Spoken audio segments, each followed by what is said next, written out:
அல்லு அர்ஜுன் பண்ணல, வடிவேலு பண்ணல, சிவாஜி பண்ணல, யாருமே பண்ணல. விஜயகாந்த் பண்ணினாருன்னா அவர் கையில வந்த 8-10% ஓட்டை ஜெயலலிதா தலைமைக்கு 2011 டிரான்ஸ்பர் பண்ணாரு.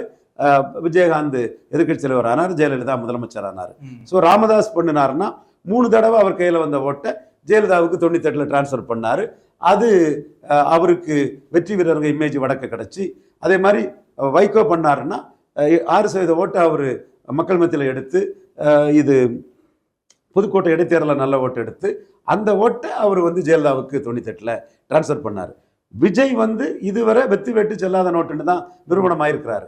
ஆதாரத்தோட நான் சொல்றேன், ஆதவர்ஜனாவையும் என்னையும் உட்கார வைங்க, நான் ஆதாரத்தோட காணர் பண்றேன். இல்ல எல்லாத்துக்கும் பண்ணி இந்த விஷம வேலையை பண்ணிட்டு இருக்காரு இல்லையா ஜான் ஆரோக்கியசாமி, அவரை வேணாலும் உட்கார வைங்க, நான் சொல்றேன்.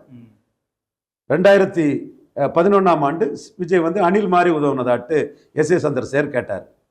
அனில் மாறி உதவுனதும் ஜெயலலிதா தலைவா படத்தை அடிச்சாங்க. விஜய் கமலஹாசனுக்குள்ள துணிச்சலும் வீரமும் இல்லாம உலகத்தை காக்கும் பெச்சகையே அம்மா தாயே என்னையும் காப்பாற்றமான்னு போய் கெஞ்சினார். இதானையா உங்க பிழைப்பு அரசியல்?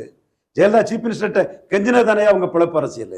கமலஹாசன் சீனிவாச ஐயங்கார் சுதந்திர போராட்ட வீரர் இருக்க மகன் சுத்த வீரனா நின்னான ஜெயலலிதா இறங்கி பிரஸ் மீட் கொடுத்தாங்களே விஸ்வரூபம் படத்துல. ஸோ இவருக்கு உங்களுக்கு அன்னைக்கு கெஞ்சினீங்க, எதுவும் நடக்கல.